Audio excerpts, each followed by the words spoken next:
Iglesia Palabra y Poder le da la bienvenida. Disponga su corazón a la palabra de Dios, la cual transformará su vida. Dese la oportunidad de conocer la verdad y la verdad lo hará libre. Hablando porque venimos hablando de cosas nuevas llegan a tu vida. Cosas nuevas llegan a tu vida, es el título del mensaje. Yo creo que hoy ya concluimos, sería nuestra cuarta parte. Cosas nuevas llegan a tu vida. Y quiero que por favor, como es nuestra costumbre, vamos a leer nuestra cita bíblica clave, que es Colosenses capítulo 1, versículos 3 al 14. Colosenses 1, 3 al 14.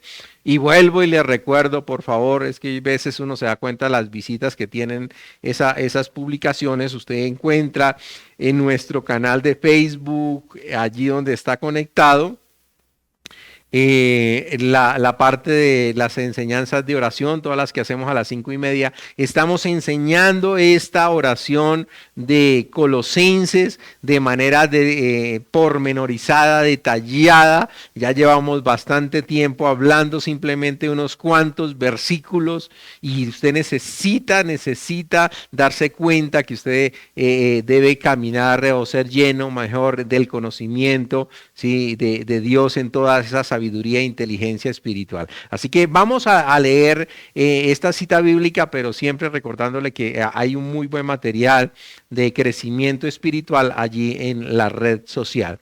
Colosenses 1, 3, 14 nos dice la palabra de Dios: siempre orando por vosotros damos gracias a Dios, Padre de nuestro Señor Jesucristo, habiendo oído de vuestra fe en Cristo Jesús y del amor que tenéis a todos los santos, a causa de la esperanza que os está guardada en los cielos, de la cual ya habéis oído por la palabra verdadera del Evangelio, que ha llegado hasta vosotros, desde el día que oísteis y conocisteis la gracia de Dios en verdad, como lo habéis aprendido de Epafras, nuestro consiervo amado, que es un fiel ministro de Cristo para vosotros, quien también nos ha declarado vuestro amor en el Espíritu, por lo cual también nosotros, desde el día en que lo oímos, no cesamos de orar por vosotros y de pedir que seáis llenos del conocimiento de su voluntad. ¿En qué? En toda sabiduría e inteligencia espiritual. ¿Para qué? Para que andéis como es digno del Señor, agradándole en todo, llevando fruto en toda buena obra y creciendo en el conocimiento de Dios, fortalecidos con todo poder, conforme a la potencia de su gloria, para toda paciencia y longanimidad, con gozo, dando gracias al Padre que nos hizo aptos para participar de la herencia de los santos en luz, el cual nos ha librado de la potestad de las tinieblas y trasladado al reino de su amado Hijo, en quien tenemos redención por su sangre, el perdón de pecados. Somos redimidos por su sangre y perdonados todos, absolutamente todos nuestros pecados.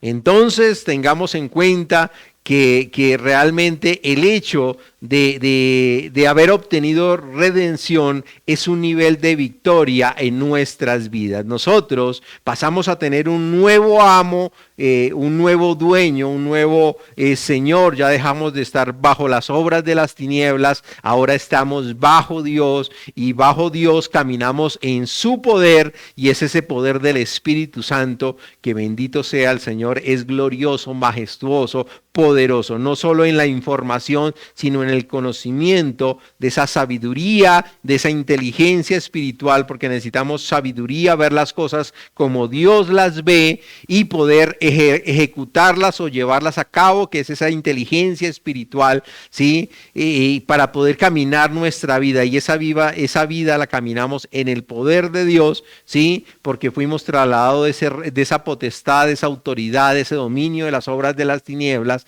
y pasamos ahora a depender de Dios. es algo que debemos tener siempre claro. Nosotros cambiamos de naturaleza, ahora somos una nueva creación, somos una nueva criatura. Las cosas viejas pasaron y de aquí en adelante todo fue establecido nuevo, y sobre esa nueva naturaleza realmente es que debemos caminar. Ahora, todo este sistema o este esquema de enseñanzas que trabajamos, pues sencillamente está enfocado en el entendimiento, en que debemos ser identificados en su muerte y en su resurrección. No nos podemos quedar solo en la crucifixión, ¿sí? Porque en la crucifixión todavía estábamos vivos, ¿sí? Porque nos dice la misma palabra que nosotros fuimos crucificados con Cristo, muertos con Cristo, resucitados con Cristo y fuimos levantados con Cristo y estamos sentados juntamente con Cristo en lugares celestiales. Es decir, espiritualmente en nosotros se presentó cada una de estas victorias, ¿sí? De Jesucristo. O sea, esta obra consumada fue ya cumplida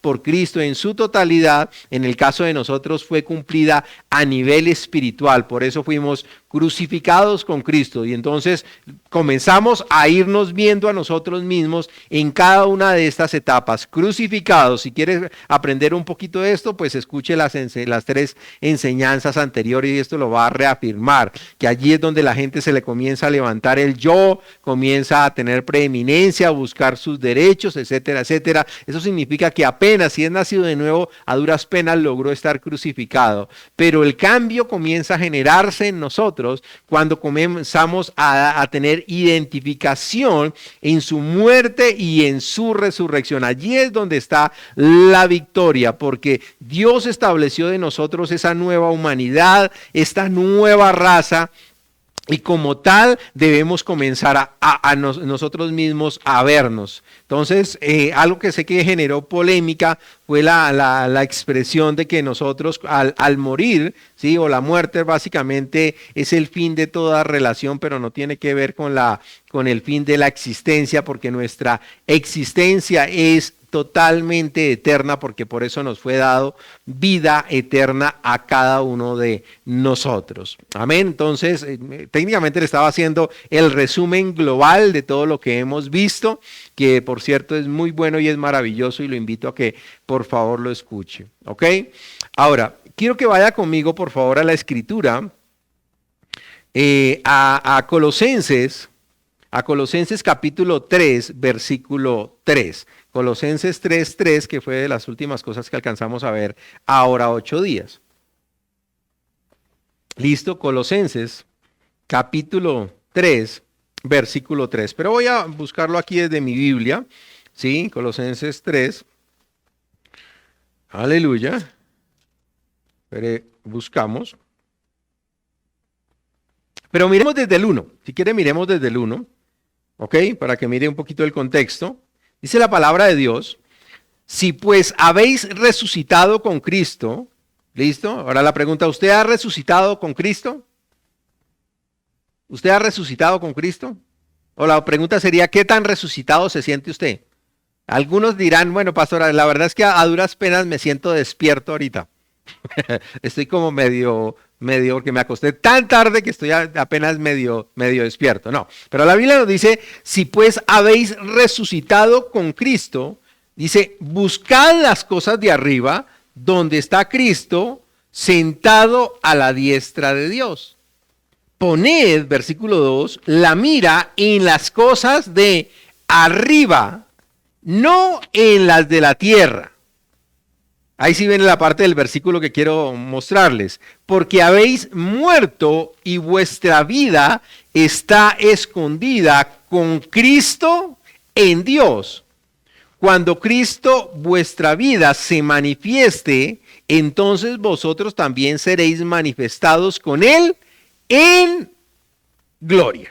¿Ok? Esta parte de este versículo de Colosenses, serio, Colosenses es espectacular. Es un libro que tiene que ver con el comportamiento, la conducta, la forma de vida, si quiere llamarlo, la ética del cristiano. Sí, la ética del cristiano. O sea, esto es espectacular porque tiene que ver con la parte de nuestra vivencia cotidiana. Entonces, Miremoslo nuevamente desde el versículo 1. Pues si habéis resucitado con Cristo. Entonces, algo clave es saber que si yo no tengo entendimiento y no me he identificado con la muerte, la pregunta es, si yo todavía no me identifico con la muerte, ¿cómo voy a disfrutar de los beneficios de la redención? Piénselo por un momento. Eso es más o menos como decir su hijo, o sea, con el sistema loco de educación actual, entonces ya dicen a ningún niño creo que lo dejan actualmente, sino que tienen que pasarlo, aprenda o no aprenda, tienen que pasarlo de grado. Entonces la pregunta es, ¿cómo hace un niño para enfrentarse? Digamos, voy a tomar el ejemplo de mi hijo de grado octavo, ¿sí? ¿Cómo hace mi hijo que está en grado octavo para enfrentarse con los desafíos de grado noveno si no aprueba, digamos, las bases básicas de matemáticas, ¿sí? De álgebra, etcétera, etcétera, en grado octavo? ¿Cómo hace para enfrentarse con los desafíos de matemáticas de grado noveno? Pero como la gente, no importa, pase a grado noveno, que lo importante es que tenga el título, no importa, aprenda o no aprenda, hágale, eso en el camino miramos.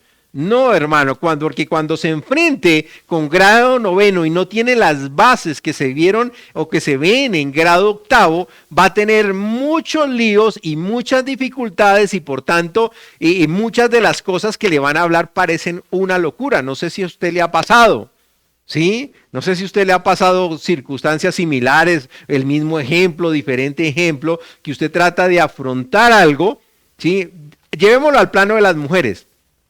¿Sí? Bueno, claro que también algunos hombres, ¿sí? Ven que hacen en televisión, en alguna cosa, una receta de una comida deliciosa y uno va a querer ir a reproducirla en la casa y resulta que esa vaina, esa torta o qué sé yo, o esa comida, en lugar de vérsele espectacular y delicioso, eso le queda ahí como una arepuela ahí, una plancha ahí toda ahí sin sabor. No sé si le ha ocurrido. A mí me ha ocurrido, a mi esposa le ha ocurrido y he visto a unos cuantos que también le ha ocurrido. O sea, una cosa es lo que ve allá, eso previo, pero cuando se enfrenta a determinada cosa no ocurre lo mismo. Entonces, volviendo a lo que estamos hablando, entonces ya específicamente en la palabra, dice, si pues habéis resucitado con Cristo, buscad las cosas de arriba, donde está Cristo sentado a la diestra de Dios. Entonces, si yo no me identifico con la muerte, pues voy a tener muchos problemas o va a ser casi imposible, no imposible, casi imposible, ¿sí? Disfrutar de las bondades de la redención. Y por eso a la gente le cuesta la redención, ¿sí? Le cuesta la redención, o sea, a veces pareciera fácil. Entonces, volvamos nuevamente. Si yo no me identifico con la muerte, voy a tener problemas en identificarme con la resurrección. Es decir, que si tengo problemas con el entendimiento de lo que es la crucifixión de Cristo, pues voy a tener problemas en saber que tengo que identificarme con su muerte. No sé si me estoy dando a entender. O sea, porque Jesús no solo murió, Él pasó primero por la cruz y sufrió las aflicciones de la cruz. Léase Isaías 53 en su casa y se dará cuenta, ¿sí? Cada una de las palabras que expresó él, ¿sí? Cada uno de los acontecimientos que sucedieron allí desde el mismo momento en que fue clavado con esos clavos en sus manos, en sus pies, siendo extendido allá esa agonía que todos conocemos y nos acordamos de la película. Sí, hay veces pareciera simple, pero algunos no aguantan ni una machucadita de un dedo, sino una quemadita allá en la estufa, ¿sí? Pero entonces imagínense todo ese proceso de la crucifixión, que básicamente es la muerte del yo, ¿sí? Para pasar al ámbito del reconocimiento del Espíritu y se necesita después de la cruz llegar a la muerte. Entonces, si no supero en el conocimiento, entendimiento, aceptación, ¿sí? La aceptación de la obra de la cruz, perdón, no de la obra de la cruz, ¿sí? Y llegar a la muerte, pues no lo voy a superar y no voy a disfrutar todo lo que tiene que ver mi identificación con la muerte. Pero si no me identifico con la muerte, pues voy a tener problemas de disfrutar las bondades o saber qué me exige la resurrección. Y ahí es el versículo 1. Dice, si pues habéis resucitado con Cristo, o sea, estaba diciendo algo enfático el apóstol Pablo. Oiga, si usted es resucitado, ¿sí? No, más o menos como la expresión, si usted es cristiano, entonces en lugar de eso deberíamos decirle a las personas, en lugar de cuando vemos a alguien portarse mal o que haga malas acciones, y no, usted resucitó, usted es cristiano, no, dígale, usted es resucitado. Interesante esa apreciación, que lo dice el apóstol Pablo, si pues habéis resucitado con Cristo, oiga, busque las cosas de arriba. Es decir, que al comenzar a buscar las cosas de arriba, ¿sí? Donde está Cristo sentado a la diestra de Dios, y poner la mira o nuestra visión en las cosas de arriba y no en las de la tierra, están establecidas en el entendimiento o el reconocimiento de la resurrección, no en la muerte, porque en la muerte está el entendimiento de lo que ya vimos, que somos muertos al pecado, que lo vimos en Romanos. ¿Sí? Porque el pecado no se enseñoreará de nosotros, pues no estamos bajo la ley, sino bajo la gracia. ¿Sí? Entonces es un entendimiento cuando yo digo, estoy muerto en Cristo, ¿sí? Yo con Cristo fui muerto, entonces el pecado no va a tener dominio sobre mí. Pero si ya me identifico con la muerte y ya paso a mi entendimiento o identificación de la resurrección, ya voy a comenzar a poner la mira en las cosas de arriba. ¿Estamos? Aleluya. Me dicen aquí que se fue el audio. ¿Ya? ¿Listo? Aleluya. No, no me dijeron, sí, alcancé a leer de reojo. ¿Listo? Aleluya. Se oye lejos, dice por aquí. ¿Ya todo ok? ¿Listo? Bueno. No sé si me estoy dando a entender. ¿Listo? Aquí, esto que le estoy hablando, es el entendimiento de la madurez espiritual. ¿Sí? Es el entendimiento de la necesidad de madurar nosotros espiritualmente. Pastor, o sea, usted podría pensar, o sea que si ni siquiera me he subido a la parte de la cruz, no he ni siquiera avanzado hacia madurez espiritual. ¿Sí? Entonces, o sea, esos son básicamente como niveles. El antes de la cruz, la muerte, la resurrección y la entronización. ¿Sí? Entonces, si una persona dentro de ese desarrollo de madurez espiritual, ¿sí? Entonces ni siquiera ha logrado decir, venga con Cristo, Gálatas 2:20, con Cristo soy juntamente crucificado y ya no vivo yo, mas Cristo vive en mí. Si ni siquiera me he crucificado, entonces no voy a querer dominar el yo. Y entonces por eso vemos unos cristianos carnales, que es lo que nos habla allí en Primera de Corintios, los cristianos carnales, que aunque son nacidos de nuevo, le dan preeminencia a la obra de la carne, porque lo primero que tienen que tener es identificación con la obra de la cruz completa, que es desde la crucifixión. Entonces no quieren morir al yo, porque solo en la cruz se muere al yo. Pero solo en la muerte se vence el pecado.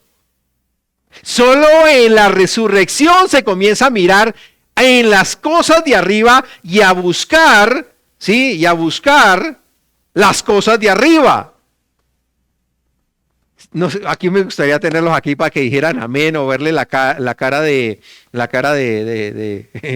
perdidos o no sé, ¿sí? Pero esto que le estoy hablando es supremamente importante.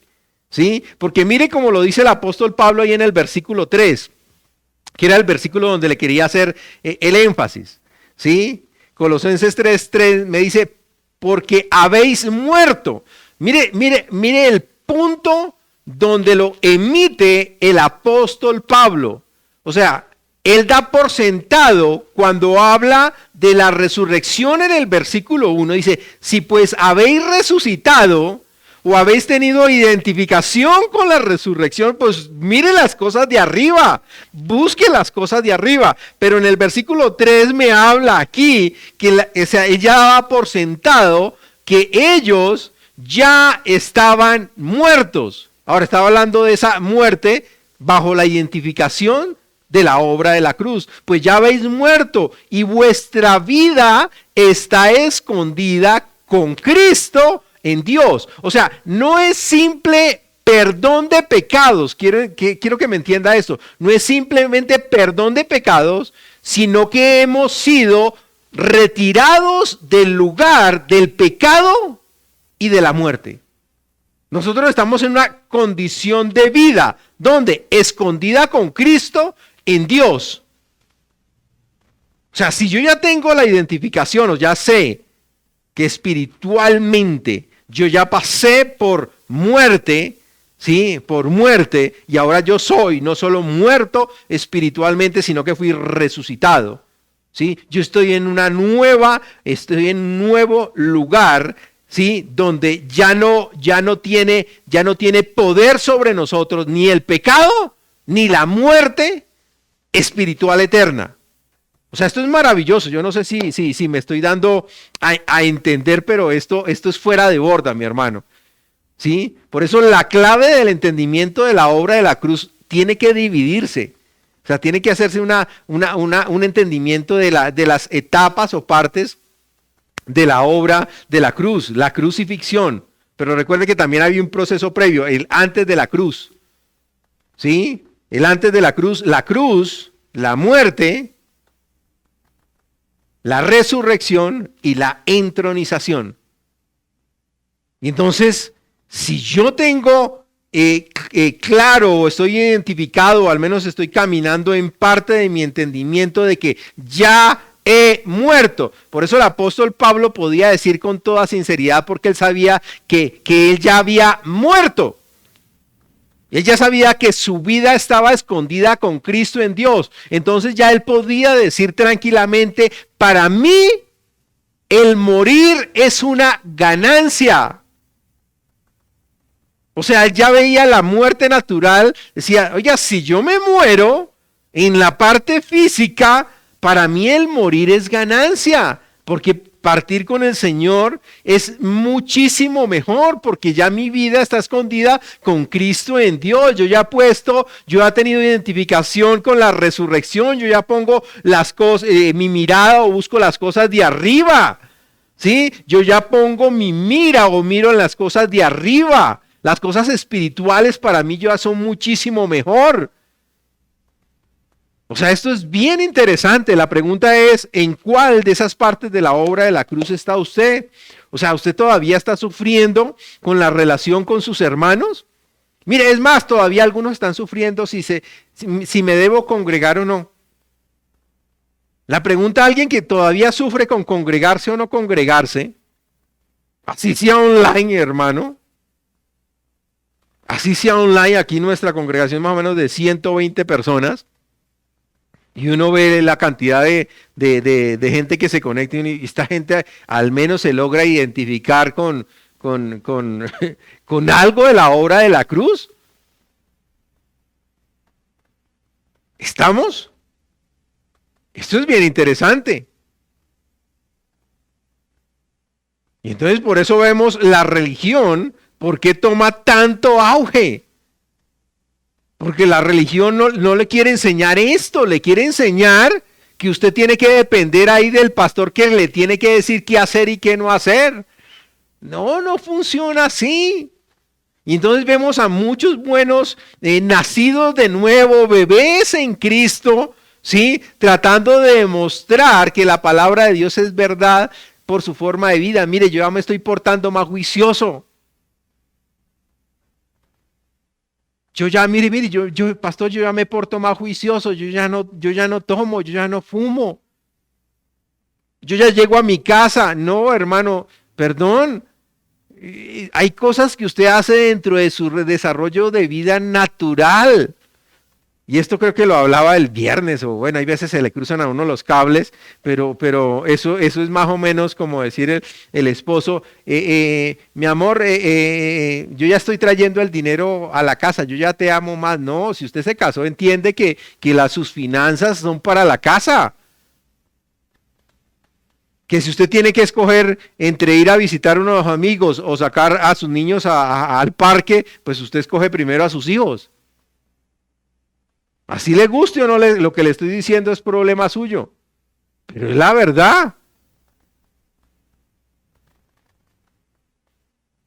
O sea que yo tengo que dejar mis amigos, yo no le estoy diciendo eso, pero la prioridad son su familia. O sea, del esposo se espera que como esposo haga lo que tiene que hacer y no pensar que como hace lo que tiene que hacer, eso es un mérito adicional. No, señor. Mire, la palabra de Dios sigue siendo verdad. ¿Cómo no sin usted? Punto. No hay parte intermedia.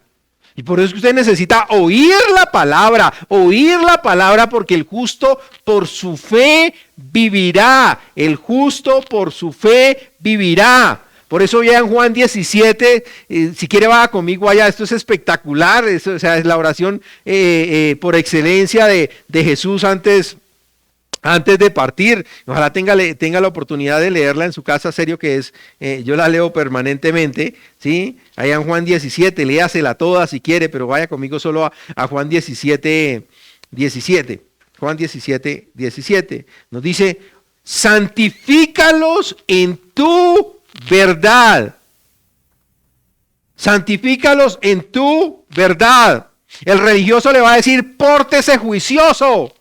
Deje de hacer, pero Jesús no dijo, pórtese juicioso, dijo, santifícalos en tu verdad. Tu palabra es verdad, es decir, que el comportamiento del creyente está determinado en su identificación con la obra completa de Cristo en la cruz del Calvario. Crucifixión, muerte, sepultura, resurrección y entronización. Amén. ¿Quiere portarse bien? Bueno, conozca la obra de la cruz. Bendito sea el Señor. Ahora miremos algo interesante aquí. No sé si me alcanza el tiempo porque hoy sí quiero terminar. Vaya conmigo a Romanos capítulo 3, versículos 21 en adelante. Romanos 3, 21 al 30 específicamente. Romanos 3, 21, 30. Aleluya.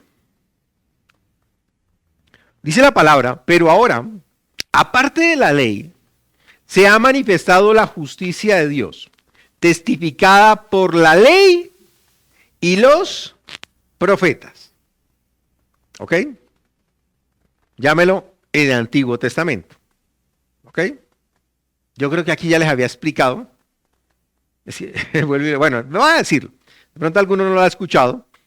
Que cuando estaban en la transfiguración, ¿sí? ¿Quién se le presentó allí en la transfiguración? Entonces dice la palabra que Jesús, sus ropas fueron transformadas, o sea, su aspecto fue transformado y quedó blanco, sí, completamente resplandeciente, y se juntó con Jesús Moisés, Elías, ¿cierto? Recuerde que estaba Jesús, Moisés y Elías. Moisés representa la ley. Elías representa a los profetas. Y Jesús representa la gracia. Cuando entonces cogió el cabezón, como lo digo yo, de Pedro, y no entendía el asunto espiritual, no entendía lo espiritual que estaba sucediendo allí, se le ocurrió una respuesta así, muy bonita y muy jocosa, y muy bondadosa, con apariencia de bondad. Le dijo, Señor, si quieres hagamos unas carpitas, unas enramadas para que te quedes tú, Moisés y Elías. O sea, no entendía. Eso no tenía nada que ver y ya no necesitan y estaban afectados en la parte natural. Y entonces después de eso sucedió que escucharon la voz del cielo de Dios Padre diciendo, hablando de Jesús, este es mi Hijo amado, a él oíd. O sea, no escuche la ley, no escuche los profetas. Ahora usted tiene que escuchar la gracia que es Jesucristo. La gracia. Entonces, Amén. Dice la palabra, pero ahora, el versículo 21, aparte de la ley se ha manifestado la justicia de Dios, testificada, o sea, la ley que hizo, testificar de que iba a venir la justicia de Dios, que es Jesucristo. La ley y los profetas. La justicia de Dios por medio de la fe en Jesucristo para todos los que creen en Él, porque no hay diferencia, por cuanto todos pecaron y están destituidos de la gloria de Dios, siendo justificados gratuitamente por su gracia mediante la redención. ¿De qué estamos hablando? De la redención que es en Cristo Jesús, a quien Dios puso por propiciación por medio de la fe en su sangre. ¿Para qué? Para manifestar su justicia a causa de haber pasado por alto en su paciencia los pecados pasados. Bueno, voy a darle un ejemplo aquí solo para entender esta partecita, que esto le cuesta serio mucho a los religiosos.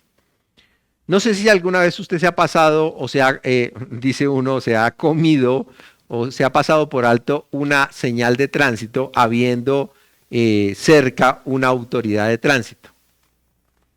Usted se ha dado cuenta, yo hay veces aquí cerca donde está nuestra sede local, hay un lugar donde se hacen los policías y paran, casi todos hacen un giro prohibido, ¿sí? Por ahorrarse tiempo de ir a buscar unas 2 o 3 cuadras, ¿sí?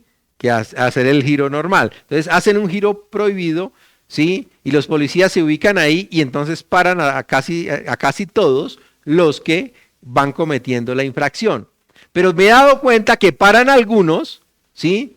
Pero también ven a otros y eso los pasan por alto, o sea, los dejan seguir. Eso es exactamente lo que sucedió aquí. A quien Dios puso como propiciación por medio de la fe en su sangre para manifestar su justicia a causa de haber pasado por alto en su paciencia los pecados pasados, con la mira de manifestar en este tiempo su justicia, a fin de que Él sea el justo y el que justifica al que es de la fe de Jesús. ¿Dónde pues está la jactancia? ¿Queda excluida? ¿Por cuál ley? ¿Por la de las obras? No, sino por la ley de la fe. Concluimos pues que el hombre es justificado por la fe sin las obras de la ley. ¿Es Dios solamente Dios de los judíos? ¿No es también Dios de los gentiles? Ciertamente también de los gentiles, porque Dios es uno y Él justificará por la fe a los de la circuncisión y por medio de la fe a los de la incircuncisión. Y ahora quiero que va ahí en Romanos 4, versículo 4. Sin leerlo completo, quería leerlo completo, pero ya no me alcanza el tiempo. Romanos 4:4 dice, pero al que obra, no se le cuenta el salario como gracia, sino como deuda.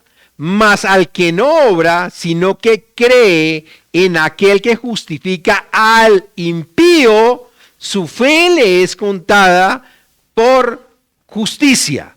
Ahora, él murió en la cruz no para justificar al justo, porque no había justo ni uno. Murió en la cruz para justificar al impío. Ahora, no piense que murió en la cruz para justificar al impío y ahora que somos justos, va a condenar al que es justo. Gracias. ¿Estamos? Y esto lo serio que lo lleva a uno a un entendimiento totalmente diferente de conceptos, de pensar que los pensamientos de hombres son ciertos. Y solo se lo voy a resumir allá cuando usted lea, invitarlo a leer Lucas. Si quiere leamos rápidamente Lucas 16. ¿Listo? Que es la historia del rico y de Lázaro, una de las historias que más me gusta en las escrituras. Lucas 16, 19.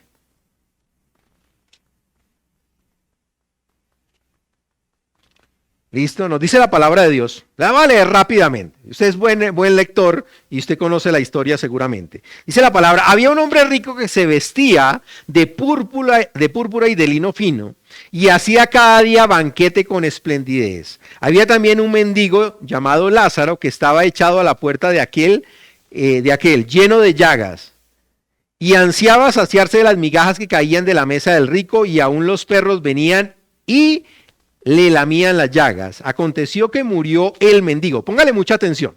¿Listo? Aconteció que murió el mendigo. ¿Quién murió? El mendigo. ¿Cómo se llamaba el mendigo? Lázaro. ¿Listo? Y fue llevado por los ángeles al seno de Abraham. Y murió también el rico y fue sepultado. Y fue sepultado. Entonces, aquí tenemos unos conceptos bien interesantes. ¿Sí? Cuando una persona muere, ¿quién se lo lleva? Diga conmigo, los ángeles. Si un familiar suyo, un familiar mío que ha muerto, si creía en Cristo Jesús y que perdonó sus pecados, o sea, creyó en la obra de la cruz, ¿quién lo recibe? ¿Quién viene por él? Los ángeles. ¿Por qué lo sabemos? Porque escrito está, a punto. ¿Sí? O sea, el que muere en Cristo, muere y es recibido, ¿sí? Es llevado, más bien la palabra es llevado por los ángeles. Ahora, ya no al seno de Abraham, sino ante Jesús. Dice, y murió también el rico y fue sepultado. Es decir, si los ángeles de Dios vienen y llevan a los nacidos de nuevo, ¿quién viene a llevar los que no son nacidos de nuevo? Los ángeles caídos. No viene el diablo. No, creo que para las obras de las tinieblas, que no es tan importante. Manda ahí sus secuaces más sutiles. ¿Ok? ¿Y a dónde llevado? Dice, y fue sepultado. ¿Ok? Entonces, comience a quitar el concepto, y esto me sirve porque nuevas cosas. Ahora, ¿cuáles son las nuevas cosas que estamos viendo? Lo que Él ya nos dio y que hasta ahorita nos estamos apropiando. Que para mí es nuevo, pero para Dios no es nuevo. Para ti es nuevo. Cuando conoces algo o hasta ahora se te alumbra el bombillo o la palabra es lumbrera, estás viendo cosas nuevas. Por eso nos dice la palabra en Corintios, cosas que ojo no vio, ni oído escuchó, ni siquiera ha subido a corazón del hombre, es lo que Dios tiene preparado para que los que le aman.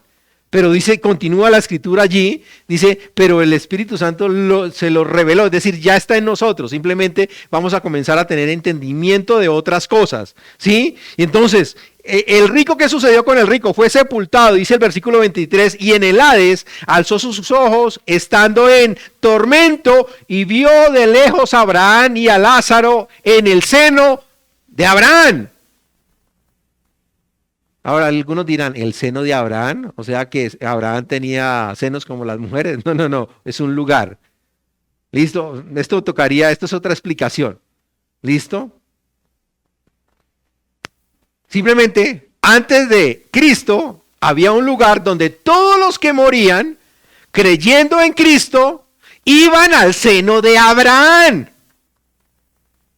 Porque por eso Abraham se llama el padre de la fe. Había un lugar donde no era el infierno. Porque el infierno fue donde fue el rico. Y el rico estaba en tormento. Y todo el que creía venía ahí donde estaba el padre Abraham. Por eso fue que Jesús vino cuando la obra de la cruz, que fue crucificado, muerto, y en el momento que fue sepultado, póngale atención, la palabra sepultado, descendió ¿a dónde? A los infiernos. Y cuando fue resucitado, dice la palabra, llevó cautiva los que estaban cautivos y a los presos abrió la cárcel. Y ellos vieron al Salvador, a aquel a quien habían creído mediante la predicación, se lo leí ahorita, la ley y los profetas habían hablado de él. y fueron llevados a gloria. ¿Listo? Pero póngale mucha atención, ya con esto casi termino. A ver si termino. ¿Listo? Y en el Hades alzó los ojos, estando en tormentos, y vio de lejos a Abraham y a Lázaro en su seno. Entonces él, dando voces, dijo: Padre Abraham, ten misericordia de mí, y envía a Lázaro para que moje la punta de su dedito en agua y refresque mi lengua, porque estoy atormentado en esta llama. Pero Abraham le dijo: Hijo, acuérdate que recibiste tus bienes en vida. ¿Listo? Entonces, para terminar los conceptos. Ya como que me toca terminarlo ya aquí, ya, gracias. Esto es bien interesante. Mire, el rico creía y sabía que Abraham era su padre. ¿Sí o no? Sí, porque ¿cómo lo llamaba? Padre Abraham. ¿Cierto? Padre Abraham. ¿Estamos? Ahora, ¿cómo lo llamó Abraham? Versículo 25. Pero Abraham le dijo: Hijo, acuérdate que recibiste tus bienes en tu vida y Lázaro también recibió males. Mire, el concepto que tú tengas de lo espiritual es asunto tuyo. La única verdad está establecida en lo que está escrito. En lo que está escrito me dice quién es hijo espiritual de Dios. Porque aquí todo el mundo dice que todos son hijos de Dios. Ahorita le quieren sumar hasta los perros, y los gatos, y los chivos, y los burros, etc. ¿Estamos?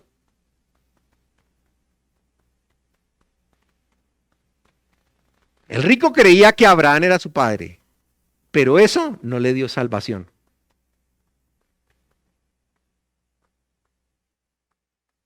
Y sin importar el concepto. Y Abraham, cuando sabía de que ese venía de su descendencia, ese no fue salvo. ¿Qué es lo que nos dice Romanos? Quien es hijo no es hijo el que es nacido según la carne, sino que es hijo aquel que es nacido según la promesa. O sea, el hijo está en Isaac, y esto ya lo he hablado, porque Isaac es hijo de Sara, y Sara produce o da hijos para libertad, mientras los otros hijos, el de Ismael, es hijo de Agar, y Agar representa el monte Sinaí en Arabia, y ese da hijos de esclavitud, punto. Y entonces continúa el versículo ahí, el versículo 26. Además de todo esto, una gran cima o distancia está puesta entre nosotros y vosotros, de manera que los que quieren pasar de aquí a vosotros, diga conmigo, no pueden,